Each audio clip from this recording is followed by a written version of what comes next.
નમસ્કાર મિત્રો, અમારી એસઆરટી ગુજરાતી ચેનલમાં તમારું સ્વાગત છે। મિત્રો, અત્યારે હાલની સૌથી મોટી અને દુઃખદ ખબર સામે આવી રહી છે।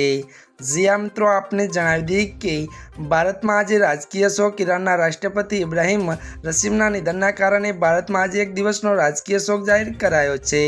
ગૃહ મંત્રાલયના પ્રવક્તાએ કહ્યું કે મૃત્યુક મહાનુભાવોના આદરણીય ચિહ્ન તરીકે ભારત સરકારે નિર્ણય લીધો છે કે ત્યારે મિત્રો મળતી માહિતી અનુસાર આપને જણાવી દઈએ કે 21 મેના રોજ સમગ્ર ભારતમાં એક દિવસનો રાજકીય શોક રહેશે।